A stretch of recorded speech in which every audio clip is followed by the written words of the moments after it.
Antecedentes de la Segunda Guerra Mundial de 1931 a 1939. De 1931 a 1932, Japón ocupa Manchuria y bombardea Shanghái. El gobierno militarista japonés, muy radicalizado en los años 30, lleva a cabo un partido político expansionista muy agresivo en el Asia Oriental, en el que pretendía el control de materia prima. Ya en la Primera Guerra Mundial, Japón intentó controlar China, pero no lo logra. Se crea un partido político chino llamado Kuomintang y el Partido Nacionalista perjudican los intereses comerciales de los japoneses, haciendo que los japoneses no se lo tomen muy bien y respondan agresivamente, iniciando una guerra que no terminaría hasta 1945. 1935. Italia conquista Abisinia, Etiopía. Esta fue una guerra de fácil propaganda en la que Mussolini pretendía vengar la derrota de los italianos en el Adwa en 1896. 1936. El gobierno alemán, su ejército, crece enormemente, ocupando la orilla izquierda del Rin, haciendo que rompa con el Tratado de Versalles, en la que Francia lo abandona. 1936 a 1939, Guerra Civil Española. Francia, Alemania, Inglaterra e Italia firman este pacto en el que Alemania e Italia firman este pacto en el que Alemania e Italia lo incumplen apoyando militarmente a Franco. La URSS da su apoyo a la República Española, convirtiéndose así en un laboratorio de pruebas para la Segunda Guerra Mundial. 1938. Alemania ocupa Austria, que queda anexionada al Tercer Reich. 1938. Conferencia de Múnich.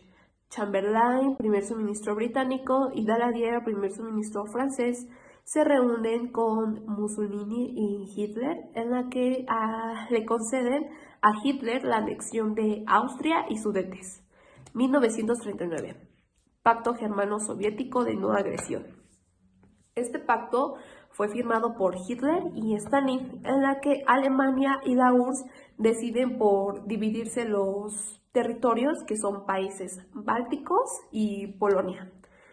Esto tomó de improviso a Francia e Inglaterra, en la que Hitler amenaza con ocupar pasillos polacos. El 1 de septiembre de 1939, Hitler invade Polonia. Francia e Inglaterra le declaran la guerra y la URSS no solamente atacaba a Alemania, sino que también estaba ayudando también al atacar a lo que es Polonia. Características y consecuencias de la Segunda Guerra Mundial. Gran expansión geográfica. Esta lucha de guerra se dio principalmente en Europa, norte de África, Asia y Pacífico, además de la guerra submarina en el Atlántida. Larga duración, de 1939 a 1945. En la Primera Guerra Mundial ya se habían ocupado dos armamentos muy importantes, que son la aviación y los tanques. Para la Segunda Guerra Mundial, estos fueron desarrollándose para que fueran mucho más poderosos y rápidos. Para la elaboración de las aviaciones se utilizó ametralladoras, antiaéreas y radar. Se inicia la era de los misiles, se crea la V1, que son hechas por los alemanes, que son los primeros aviones sin piloto. Se crea el V2, que son más precisas y económicas. A consecuencia de esto se crea un armamento muy peligroso, que es la nuclear. Esta fue desarrollada por Estados Unidos, en la que dos de ellas fueron lanzadas en Japón, provocando la rendición de los japoneses. Fue una guerra ideológica, ya que se enfrentaron los fascistas con los antifascistas, ganando los antifascistas. Se dividen en clases, que son los democráticos y capitalistas, dominados por Estados Unidos, y los socialistas, dominados por Estados Unidos. Queda nuevamente ganador de esta guerra y queda dominado como el país potencial económicamente más importante del mundo. Bueno, yo les voy a hablar sobre las dos fases que ocurrieron en la Segunda Guerra Mundial. La primera fue de 1939 a 1941 y la segunda fase ocurrió de 1942 a 1945.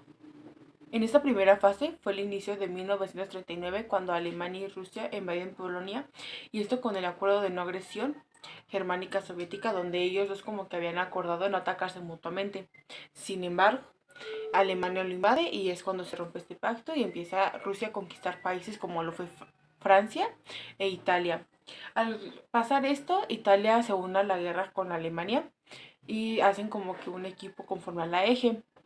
Para 1941 Italia también estaba en la guerra, al igual que Estados Unidos, que se unió en este entonces, ya que ellos eran los principales portadores de armas, y es uno de los hechos más relevantes. Al igual que Alemania buscaba conquistar países europeos para tener más poder. Lo que buscaba Alemania era buscar más poder, lo que buscaba Rusia era como contraatacar a Alemania. Durante esta primera fase hubieron eventos importantes en Alemania también, como lo fue el exterminio de personas judías, personas gays, personas negras y personas que estaban en contra del nazismo. Aquí se dividían en dos lugares, que eran los campos de concentración y los campos de trabajo, como lo era Auschwitz. En los campos de exterminio, también llamados como campos de concentración, eran lugares donde iban niños, mujeres, personas de la tercera edad y personas con alguna discapacidad. Y esas personas únicamente se iban ahí a morir, no tenían otra opción más que la muerte. Sin en cambio, en los campos de trabajo o en los campos de, como lo fue Auschwitz, iban a trabajar y eran trabajos muy pesados donde no se les daba alimento. Sin embargo, solo iban hombres y algunas personas mayores de 12 años, únicamente niños, ya que, como lo repito, eran capaces de trabajar y de ser explotadas por los alemanes. Existen varios lugares que actualmente son centros turísticos, sin embargo, de eso se hablará después. Además de que también hay un libro llamado Los hornos de Hitler, que personalmente es una recomendación donde demuestra cómo era un campo de exterminio. Y películas como El pianista o La lista de Schindler, que muestran cómo eran los campos de concentración o de trabajo, ya que era muy inmenso y algo muy extendible de hablar.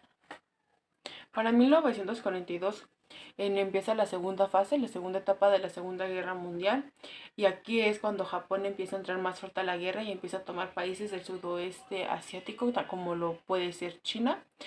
Estados Unidos, al ver esto, empieza a reconquistar esos países y empieza como que cierto poder más en Estados Unidos, además de que Alemania empieza a tomar países del norte de África, pero eso es impedido por los aliados, principalmente por Inglaterra y por Rusia, y aquí es cuando se enfrenta más de frente Rusia y Alemania. Para inicios de 1944, Alemania empieza a recibir algunos bombardeos por parte de Rusia, y Rusia empieza a reconquistar países europeos. Y aquí hay como que un acontecimiento importante, y es de que Rusia y Estados Unidos empiezan a tener como que ciertos conflictos y empiezan a ver quién reconquista más países tomados por Alemania.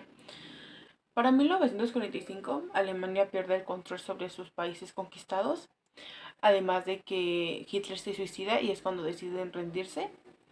Y aquí existen teorías en donde lo mandaron a matar, se suicidó, etcétera, etcétera. Sin embargo, Japón quería continuar la guerra, quería continuar esa conquista, y es cuando entra a Estados Unidos y manda dos bombas a Nagasaki y Hiroshima. Y esto conflictúa a Japón a salirse de la guerra totalmente. Y países como Alemania, Francia, Noruega quedan divididos en dos, divididos en socialistas y capitalistas. Por una parte estaba Rusia y por otra parte estaba Estados Unidos. El turismo previo a la Segunda Guerra Mundial.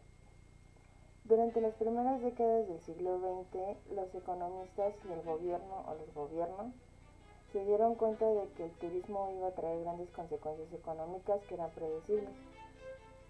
Los expertos en la materia de turismo sugirieron que deberían juntar los objetivos públicos y los objetivos privados. Esto trajo un debate internacional sobre el tema de la gobernanza del turismo. Como sugerencia, hubo un informe estadounidense en 1931 donde decía que Alemania, Francia, Suiza y otros países estaban siendo beneficiados únicamente por esto, por lo que trajo como consecuencia de que no debería ser únicamente de manos privadas, sino que debería ser o debería estar en mano gubernamental para el beneficio de todo el pueblo o el país.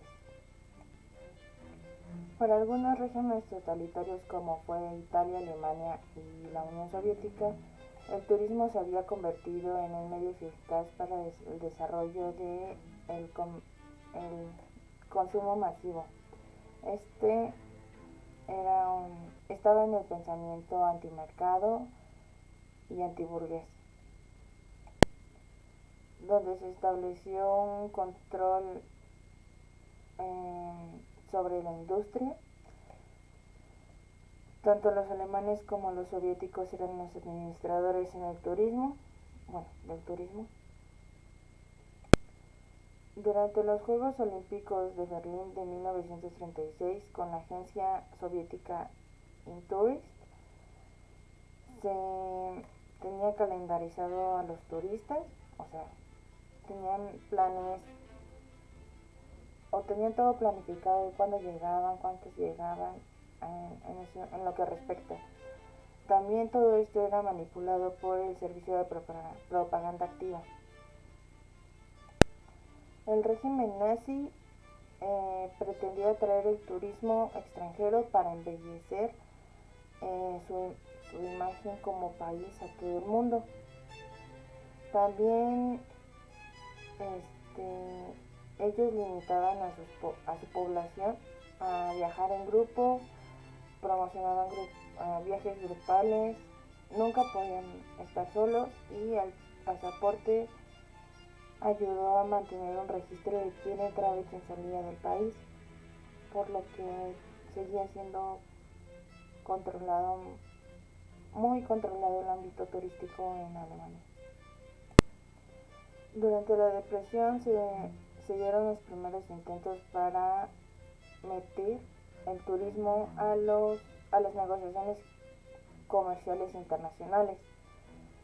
Un tratado comercial germánico-austriaco en 1932 fue el primero de varios que intentaron tener un número limitado de visados para sus países o gobiernos. La agencia intergubernamental señaló en un informe de 1936 que en ese tiempo el turismo estaba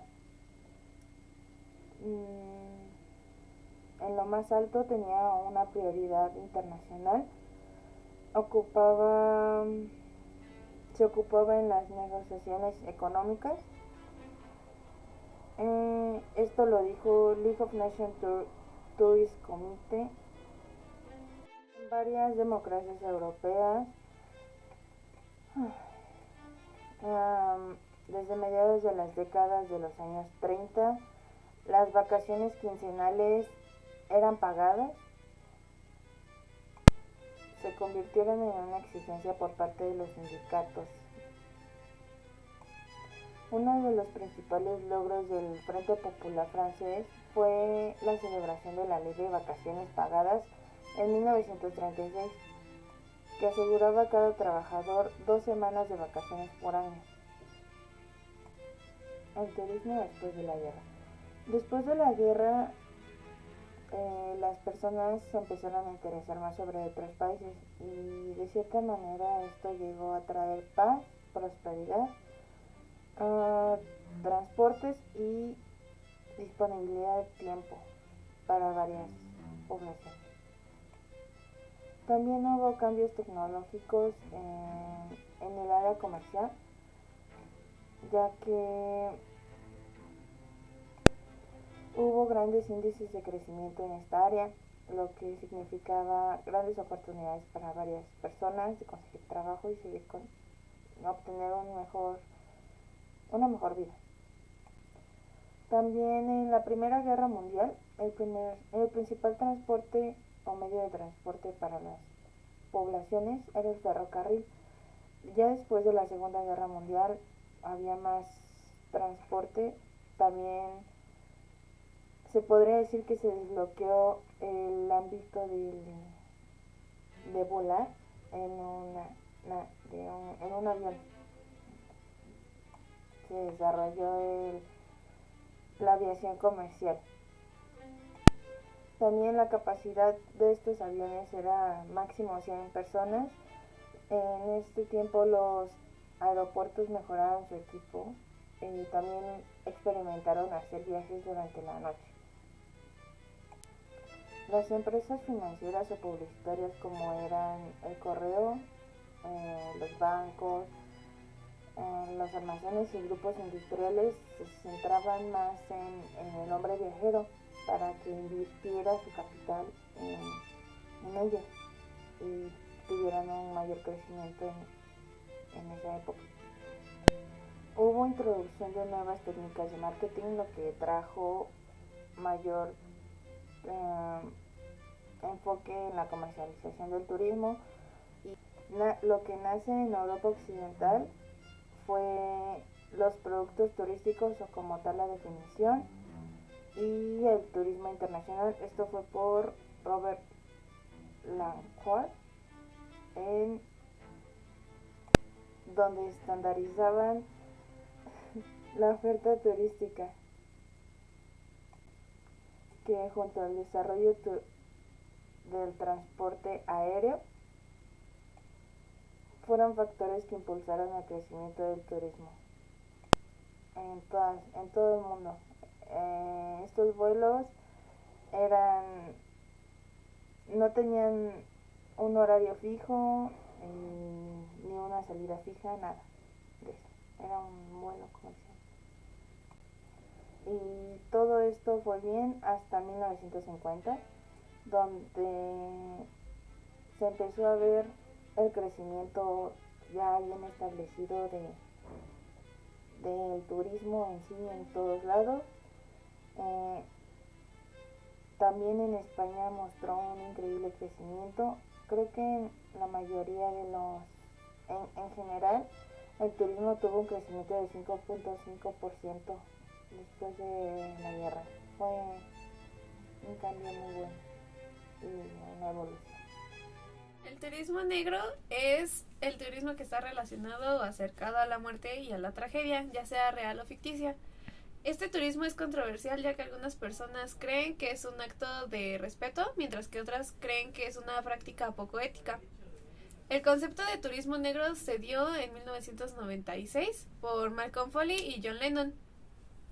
Este turismo ha estado entre nosotros desde hace mucho tiempo, pero no fue hasta el siglo XX que comenzó a ser investigado y a ser prestado de atención.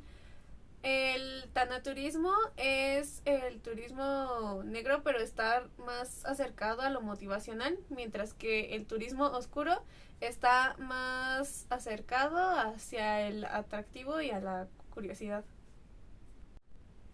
Las asociaciones más importantes del turismo negro son los cementerios, los memoriales, las prisiones, las cremaciones y ejecuciones públicas, los lugares de desastres naturales y ocasionados por el hombre, y la más importante son los campos de concentración. Los campos de concentración se utilizaban como herramientas de tortura y exterminio hacia los judíos por la política nazi entre los años 1933 y 1945. Auschwitz es el campo de concentración más popular. Este está ubicado en Polonia y es el único campo de concentración que está incluido en el Patrimonio Mundial de la UNESCO. Por cuestiones de gestionamiento, en 1943 dividieron Auschwitz en 3, que es Auschwitz I. Este tenía una cámara de gas, un crematorio y el barraco 10, en el que médicos de la SS realizaban experimentos pseudomédicos. La SS era un grupo selecto de combatientes que competían por la supremacía en el partido nazi. Luego está Auschwitz II, que en este había un grupo de cámaras de gas y crematorios. Habían más de 40 instalaciones más pequeñas llamadas subcampos. en las cuales se realizaban trabajos de esclavos. Y este fue en la sección donde más morían las víctimas del campo de concentración de Auschwitz. Y por último está Auschwitz III, Monowitz y otros subcampos. Este fue creado como campo de barracas, en la cual trabajadores esclavos trabajaban para la IG Farben y otras fábricas. La IG Farben era un conjunto alemán de compañías químicas. 1.670 prisioneros fallecieron. La guerra y el turismo actual. Bueno, tras la Segunda Guerra Mundial se generaron varios centros turísticos en los que va la gente y puede saber sobre la historia, sobre lo que pasó y pues principalmente conocer un hecho que ha permanecido en la mente de las personas durante mucho tiempo. Uno de los principales turismos, que creo que es el que llama más la atención de la gente, es el turismo del Holocausto. Este hecho histórico sucedió entre 1933 y 1945 y fue muy impactante, ya que su definición como tal es el acto de genocidio masivo hacia personas judías, no judías, polacas y gitanas por parte de los alemanes nazis en ese entonces. Bueno, ¿de dónde proviene el término del Holocausto? El Holocausto proviene de la palabra griega holocaustum y fue dado por primera vez en 1950. Esto se define como tal, como ofrenda quemada de Dios, y creo que se lo toman un poco literal.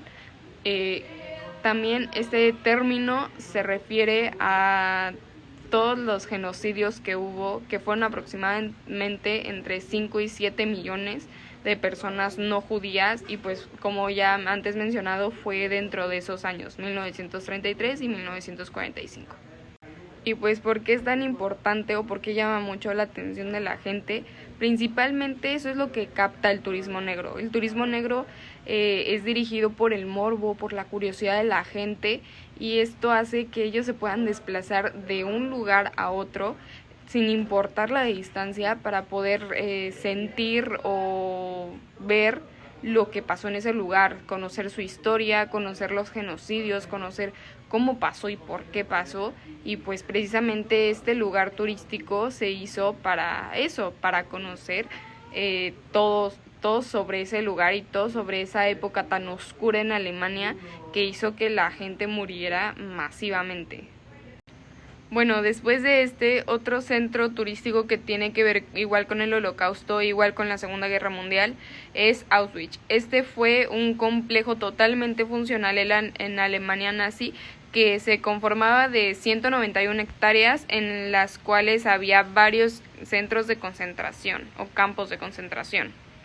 Bueno, este complejo de campos de concentración se realizó en dos épocas diferentes. En 1940 se realizó la primera y fue hecha para principalmente albergar a todas esas personas polacas que ya no cabían en las cárceles alemanas. La segunda parte se realizó solamente un año después y fue llamada Birkenau, que la verdad es la estrella de ese lugar o la parte importante, ya que en ese lugar se estaba dando la solución final, como lo decían los ciudadanos nazi, hacia las personas que estaban en ese lugar capturadas, que era pues darle su muerte. En este lugar se encontraban las cámaras de gas y se ocupaba un líquido que era Zyklon B, que era una mezcla de cianuro de hidrógeno con algunos irritantes oculares que pues hacían que la muerte de estas personas fuera algo totalmente horripilante y doloroso. Bueno, después de todo esto, en el año de 1947 se hizo como tal un museo, el Museo Estatal de Auschwitz-Birkenau, pero muchas personas no estaban de acuerdo, principalmente la ciudadanía polaca, porque se estaba considerando como un museo, no se estaba considerando como tal, como un lugar conmemorativo o simplemente un cementerio por las más de 6 millones de muertes que hubo ahí. Entonces eso hizo un descontento ante la población, no solucionó nada, sigue siendo un museo, pero pues sí fue un altercado que hubo entre el Estado y pues las personas polacas. Bueno, tras todo esto, en el año de 1979 fue dado de alta en la lista como Patrimonio de la Humanidad por parte de la UNESCO. Bueno, en el museo a la entrada se puede observar la puerta original de Auschwitz I con la frase "El trabajo te libera". Esto fue escrito por Arbeit Max Fate, que era un ciudadano alemán. Bueno, como tal, la experiencia del visitante al visitar el museo es impresionante, ya que pueden ver objetos personales y objetos representativos y originales de las personas, tales como máscaras, gafas y cabellos incluso. También, mientras vas caminando durante todo el recorrido, se puede escuchar una grabación de cosas tan comunes y relevantes que se hacían en ese lugar, como cómo era su estilo de vida, cómo era la higiene, cómo era su salud, cuáles eran los experimentos médicos que hacían con esas personas, cómo los maltrataban y al final cómo era su exterminio. Todo doloroso, y pues te lo describen principalmente para que tú como visitante conozcas sobre el lugar y al mismo tiempo tengas un poquito de empatía y conciencia sobre todas las personas que murieron en ese lugar. Bueno, este museo es algo muy importante para los alemanes y muestra lo que pasó en ese entonces y muestra que se puede tener un poco de empatía en un lugar tan sagrado para personas que fallecieron ahí, más de 6 millones de personas. Bueno, gracias al acontecimiento de la Segunda Guerra Mundial, para demostrar todos estos hechos que sucedieron, se hicieron varios museos en los que se pueden ver objetos reales, testimonios de personas que sobrevivieron y pues cosas que son exclusivas como tal.